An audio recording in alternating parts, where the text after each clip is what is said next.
Celso, helicóptero pousando. Dá o start pro helicóptero da PM. São vários sacos pretos. Tem muita coisa, galera. Muita coisa. Vários sacos pretos.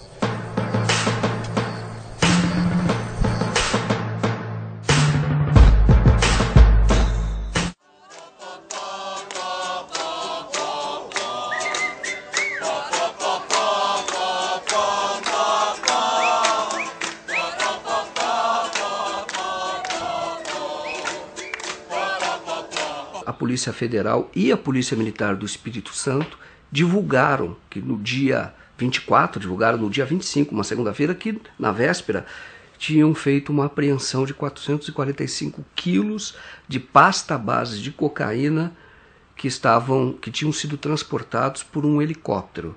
Aí a grande surpresa da ocasião foi que se soube que esse helicóptero pertencia ou pertence à família Perrella. Os políticos envolvidos são políticos importantes em Minas Gerais, são políticos conhecidos pelas ligações que tem com uma pessoa que se apresenta hoje como candidato a presidente da República. Define uma palavra, cruzeiro. Uma palavra só. Paixão. Dinastia. Perrella? Aécio Neves. Amigo. O helicóptero do deputado Gustavo Perrella, filho de Zezé Perrella, saiu do Paraguai, fez um pouso em hotel fazenda de luxo em Jarinu, interior de São Paulo, onde deixou uma parte da droga, e no dia seguinte pousou em uma fazenda em Afonso Cláudio, Espírito Santo, onde houve o flagrante. Foram presos o piloto Rogério Almeida Antunes, funcionário da Assembleia Legislativa de Minas Gerais, o copiloto Alexandre José de Oliveira Júnior, o empresário Robson Ferreira Dias e o jardineiro Diélio Rodrigues. É a segunda maior apreensão de droga lá do Espírito Santo, uma das maiores que já houve no Brasil, de quase meia tonelada de pasta base de cocaína. Ihu! Estilo tu é doido, maluco.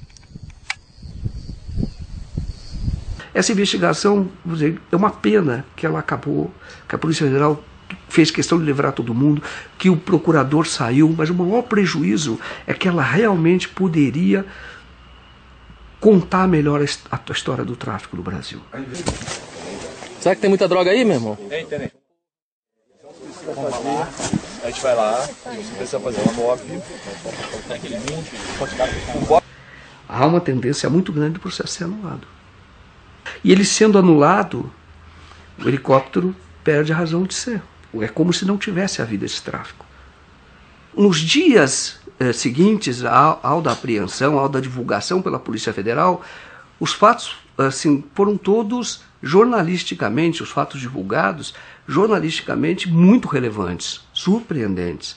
Então você descobre que o piloto ele era funcionário da Assembleia Legislativa de Minas Gerais. O próprio deputado autorizou o transporte, dizendo que não sabia do que se tratava, mas autorizou que se fizesse esse transporte. Aí começa a ter algumas informações não confirmadas de que a cocaína teria vindo do Paraguai e iria para a Europa. Então torna essa apreensão ainda mais, vamos dizer assim, relevante do ponto de vista criminal, porque é tráfico internacional. Mas a imprensa em geral, ou a imprensa, a chamada grande imprensa, não deu bola para isso. Não deu bola. Ela tentou esconder o caso, esconder rapidamente, falava muito pouco, não falava muito das ligações políticas do senador Zezé Perrella. Não houve divulgação na mídia impressa, por exemplo, ou na televisão da liberação dos traficantes. Uma liberação feita no dia em que eles prestariam o depoimento ao juiz. O juiz não quis ouvir o depoimento. Poderia ter ouvido o depoimento e liberado depois, mas não. Antes que a audiência começasse, ele veio com a decisão de que não iria ouvi-los. O procurador, então, ele simplesmente abandona o caso, insiste para abandonar o caso e diz o seguinte: olha, eu não posso porque agora eu sei de fatos, ouvi coisas que me fazem testemunhas de defesa dos traficantes. Então é uma coisa absurda, entendeu? A pessoa sai da condição de acusador para ser testemunha de defesa dos traficantes. Você imagina, por exemplo, um outro caso famoso, o caso do Mensalão. Você imagina o procurador da República, na época, o Gurgel, ou mesmo o anterior, ele simplesmente, depois de iniciada toda a acusação, ele diz, olha, não posso mais, eu agora vou ser testemunha de defesa dos acusados. É um total escândalo. Quer dizer, mostra a disposição do órgão de acusação, aquele que deve fiscalizar, aquele que deve acusar, mostra ele, na verdade, preocupado em livrar a cara das pessoas.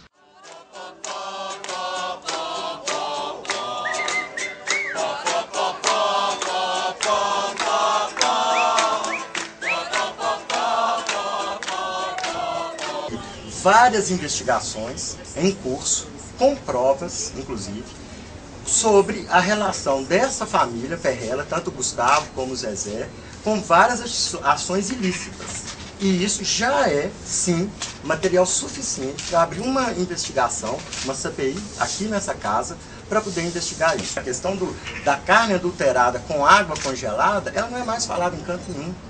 A questão dos 2,5 milhões numa verba estadual dedicada à família, à empresa deles, não é mais falado. Nós temos o medo que essa questão de 450 quilos de cocaína dentro de um helicóptero de um deputado estadual, numa fazenda, num senador, isso cai no esquecimento muito rápido. Uma pessoa que você precisa jogar luzes, entendeu? Porque eu diria, o que se diz no Estado, que ele é financiador das campanhas, grande financiador das campanhas,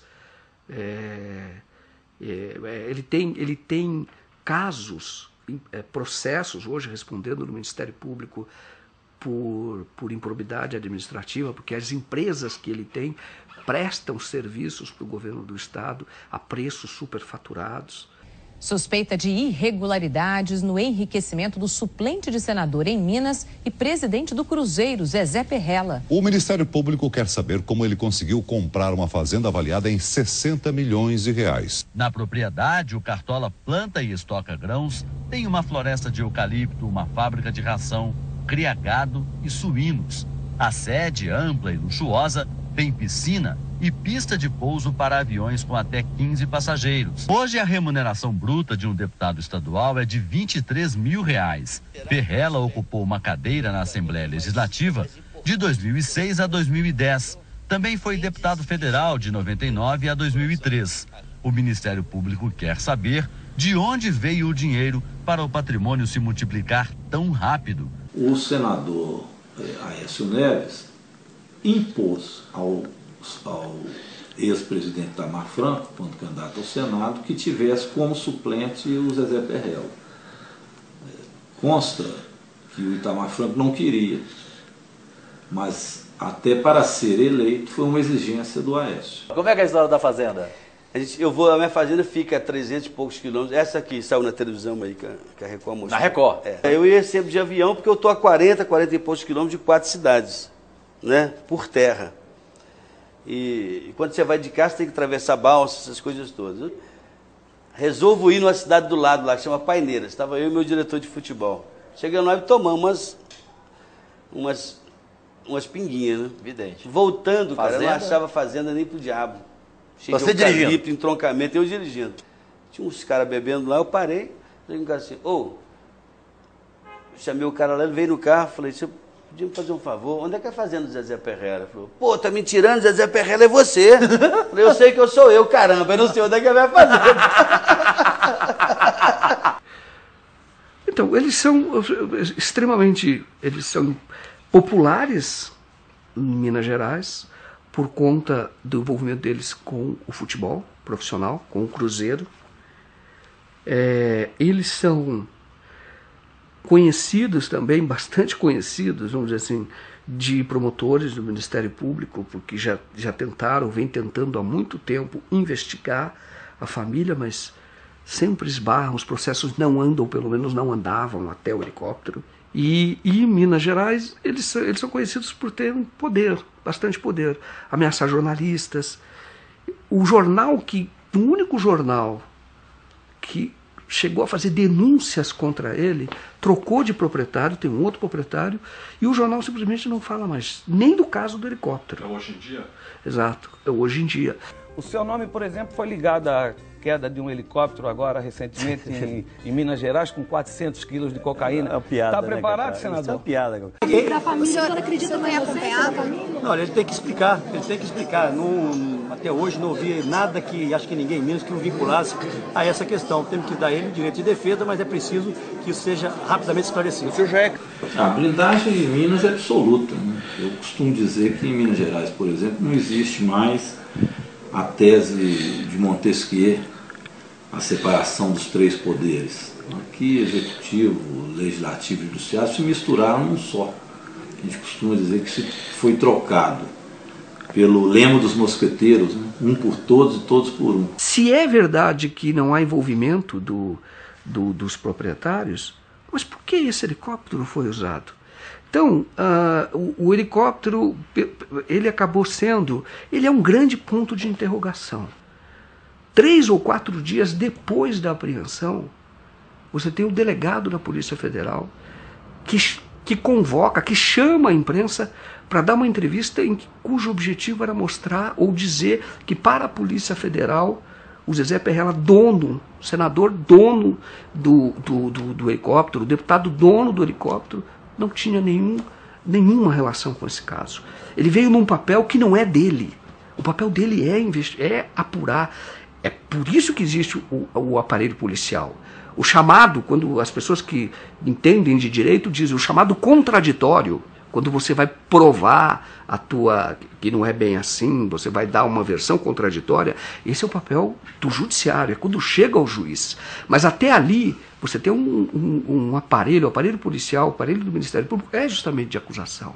É justamente de buscar, quando vem indícios, buscar elementos para poder acusar.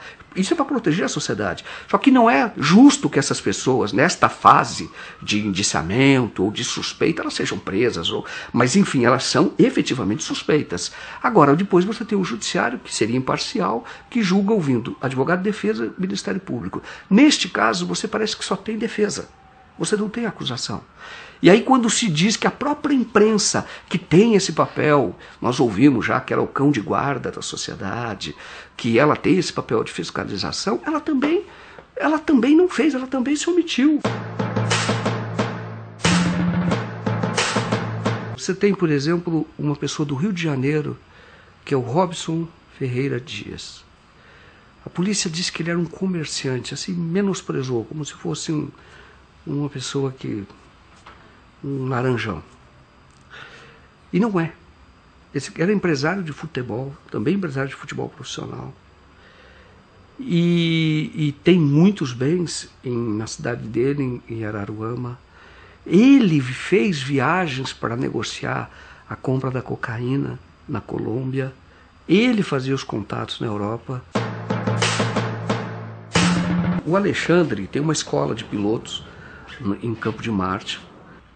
E aí quando você conhecia o Alexandre, então você vê que o Alexandre era um empresário em ascensão, crescendo muito rápido. Em 3 anos ele não tinha nenhum helicóptero, passou a ter 5, muitos alunos, ele muito ambicioso, muito articulado, muito preparado, muito inteligente, sem nenhuma passagem pela polícia. Ele era maçom, participava de associações de pilotos, ele era um cara respeitado, entendeu? Como empresário, em ascensão.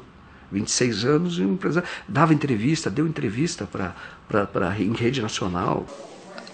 Alexandre, você é traficante? Não sou traficante. Com toda sombra de dúvida, não sou traficante. Mas você foi buscar cocaína e levou para o Espírito Santo? Negativo, seu Joaquim. Fui contratado para fazer um voo do Paraná para o Espírito Santo de produto eletrônico e veterinário. Em momento algum nós tínhamos conhecimento que estávamos transportando cocaína. Nem eu e nem outro piloto, o Rogério. O senhor acha que foi usado? Com certeza foi usado. Com que objetivo? Olha, eu não sei te dizer, mas eu acredito que qualquer piloto que soubesse que estivesse transportando cocaína não pousaria em nenhum aeroporto controlado. Você entendeu? A gente pousou em Avaré, pousamos em Divinópolis Você entendeu? Com conhecimento da carga, se tivéssemos o conhecimento, a gente não pousaria em nenhum aeroporto. Agora, Alexandre, de qualquer forma, pelas fotos que a gente vê, eram tabletes ali de cocaína. Pelos vê no porta-malas do carro, vê no banco de trás. Isso eles abriram as malas para jogar no carro. Mas quando saiu da aeronave, tanto no vídeo da Polícia Federal, estava tudo em sacos pretos, né? Estava em malas pretas e caixas, né? Então eu acredito que eles rasgaram para jogar no carro, né? Para caber, até porque o volume era... E quando você viu? Aí a gente se desesperou, tanto eu como o Rogério, né? Os dois correram para abastecer. Só que aí então a aeronave já tinha sido desligada, né? Se a gente tivesse conhecimento, a gente não ia desligar. A aeronave não precisa ser desligada para abastecer. A gente poderia abastecer. Se a gente tivesse conhecimento do que era, a gente ia abastecer a aeronave acionado. A gente cortou a aeronave, desceu, foi buscar o combustível. Ninguém estava... em momento algum a gente tinha ciência do que se tratava. Só quando eles começaram a abrir. Aí bateu o desespero. Só que quando a gente viu o que era, já começou a chegar a polícia, né? Agora, Alexandre, tem uma mensagem que é trocada por o piloto, pelo Rogério, com o primo dele, em que ele diz que estava transportando coca. E tira até uma foto. E transmite uma foto. Eu não tive acesso a isso, eu não vi. O que eu posso garantir é que a mercadoria veio toda em malas e caixas fechadas. A gente não tocou em nada, a gente não carregou a aeronave em momento algum. E qual era a linha de defesa do senhor? A nossa linha era justamente nisso aí. Que ele não tivesse conhecimento que era droga. Seria isso aí tentar saber que ele é primário, é uma pessoa que nunca se envolveu com crime. É um empresário. Para nós foi surpresa também. O que o senhor acha que vai dar esse processo? A justiça tem que decidir. Os processos, sob a minha ótica, está nulo. A prova ilícita não tem valor algum. Por que São Paulo, que tem a maior frota de helicópteros do mundo, e esse piloto que nos deu entrevista, foi ele que articulou o transporte. Então foi ele que trouxe um helicóptero de Minas Gerais para fazer esse transporte. Teoricamente foi ele que trouxe. Mas eu pergunto, mas por que ele precisava trazer de Minas, se aqui em São Paulo tem tanto helicóptero? Ele próprio tinha 5 helicópteros. E ele é o menor nessa cadeia. Você percebe que ele recebe ordens. Quando você vê a investigação, eles falam todos em códigos, com apelidos. Ele é subalterno. A descoberta foi da polícia, esteve lá, só que ela não valorizou isso dentro do processo. Porque a droga, pela legislação, o próprio território do hotel, por ter guardado a droga, está sujeito até confisco, assim como o helicóptero. E então são pessoas que são empresários sem nenhuma passagem, riquíssimos, são donos do hotel. Num Jeep verde, eram 3 homens que vieram até o helicóptero, pegou o Jeep e levou para dentro do hotel. Estavam todos em malas pretas, em sacolas pretas grandes. Foram todas para o hotel. No dia seguinte ele volta lá, pega de novo, só que havia menos sacolas, havia 3 sacolas a menos. Volta de que horas vocês pararam em Jarinu? Isso, quando veio e descarregou. Do Campo de Marte para Jarinu dá 15 minutos. A gente chegou lá um meio de 15 mais ou menos, no domingo. Isso quando estava indo, pegando a mercadoria. Exatamente. Mas e quando descarregou a mercadoria, era que horas? Era por volta de umas 4h30, 5 da tarde. De sábado? De sábado. E você sabe quem são as pessoas que pegaram essa droga? Não sei quem são as pessoas. A única coisa que foi passada é que ia ter um Jeep e iam ter 3 pessoas para receber. Um Jeep verde e 3 pessoas. Né? Segundo ele, era funcionário dele da 25. Então a gente pousou no Hotel Fazenda. Em momento algum a gente pousou no local escondido, pousamos no local. Eu e o Rogério, outro piloto, a gente não tinha conhecimento do que estava transportando. A gente sabia apenas que era produto eletrônico e veterinário. Em momento algum a gente desconfiou que era droga. Você acha que os donos dos hotéis sabiam que estava sendo descarregada essa mercadoria lá? Eu não posso afirmar para o senhor. Não posso afirmar isso. Até porque eu não conheço os donos do hotel. Né? Eu fui contratado pelo rádio e foi a única pessoa que eu tive contato. Né? Então quando você vê esse helicóptero, você vê a escola de helicóptero, o cara crescendo muito, empresário. Você vê outro empresário de futebol do Rio de Janeiro. Aí você vê esse hotel, é grandioso esse hotel. Tem shows do Bruno e Marrone, aquelas coisas bem grandes, sabe? Vai muita gente lá. Entendeu? Aí quando você vê isso, você fala, cara, você tá... Olha que oportunidade que a gente tem de contar bem a verdadeira história do tráfico. Entendeu? Esse hotel é algo que a gente deve aprofundar, nós como jornalistas devemos aprofundar. Eu fui até um ponto, vou dizer que ainda não fui além, porque nós iríamos muito à frente da polícia. E nós não temos os instrumentos para fazer isso. Entendeu? É uma investigação virgem que a gente vai na frente. Totalmente na frente. Porque essas pessoas sequer foram acusadas, sequer foram mencionadas.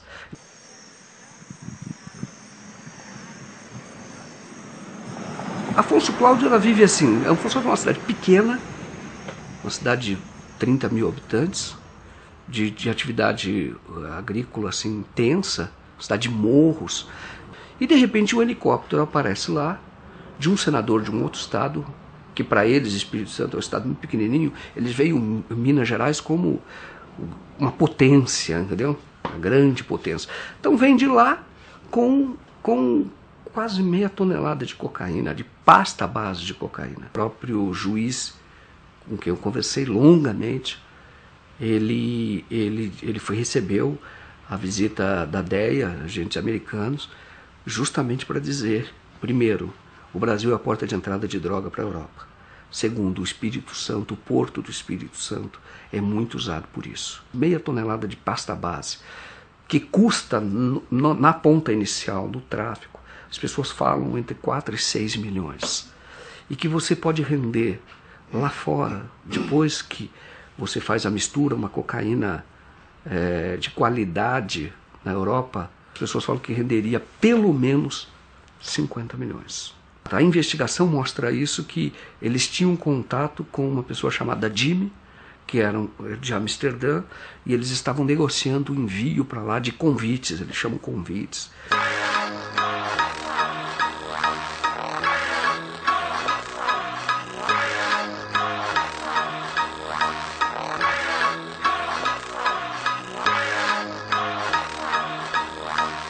A investigação parou. Os caras foram soltos. Foram soltos sem pagar fiança, sem exigir, por exemplo, tornozeleira, que poderiam ficar em tornozeleira, sem nenhuma obrigação de comparecer mais à justiça. O helicóptero pode ser devolvido para a família Perrella. A droga vai ser queimada, mas ninguém tem certeza que se o que vai ser queimado será a mesma droga. Aí diz, olha, e como é que fica a sociedade? Por que estamos fazendo tudo isso? Agora, impressionante é que se hoje você for em qualquer presídio, feminino sobretudo, a maior parte das pessoas que estão nesses presídios, presos como ratos, assim, de superlotação, a maior parte é por tráfico de drogas. A maior parte. Mas olha que contradição. São as pessoas pegas com meio quilo, às vezes até para consumo próprio, essa é a discussão. Essas estão presas, mas presas por 10 anos, por 12 anos. Entendeu? Arrebentou totalmente. É isso que o Brasil está aprendendo. Então, como é que o senhor, como político, recebeu aquela apreensão de drogas no Espírito Santo? Como é que Minas tem tratado isso? O que nos choca mesmo são as diferenças de tratamento. Nem o piloto, após um flagrante de 445 quilos de pasta base de cocaína, nem o piloto está preso, foi pego em flagrante. Mas nós temos um jornalista que, por editar matérias que não são do interesse do senador Aécio Neves, está preso há mais de 4 meses, doente, teve infarto, está na enfermaria do hospital, não foi condenado a absolutamente nada, está preso. Nós temos ainda em Minas Gerais, já condenado por 102 anos de cadeia, assassinos e o mandante do assassinato da chacina de Unai, que assassinaram na época 7 sem-terras. Eles já foram condenados a mais de 100 anos de cadeia e estão soltos por habeas corpus, que lhes dá o direito de responder. Aliás, já foram condenados, estão em liberdade para fazer o recurso deles em liberdade, já condenados. Esses conseguiram habeas corpus. E o jornalista não consegue um habeas corpus. Então nós temos aqui preso político, nitidamente preso político. Aqui está tudo dominado. Tudo é feito em torno do senador Aécio Neves. Virou espécie de imperador. Zezé, a maior torcida de Minas é a do Atlético. Não tem nem comparação, né, Calil? A do Cruzeiro é muito maior. E a camisa mais linda do Brasil também é do Atlético. É isso, rapaz. Azul é azul. Desculpe, mas quer ver eu acabar fácil com essa discussão? Para vocês, quem vai ser o melhor governador da Minas? Anastasia, porque a Anastasia está com a Aécio desde o primeiro dia. E ajudou Minas a crescer, né? Esse caso do Helicoca foi, na verdade, um grande aviso. Olha, o crime compensa. O grande crime compensa no Brasil.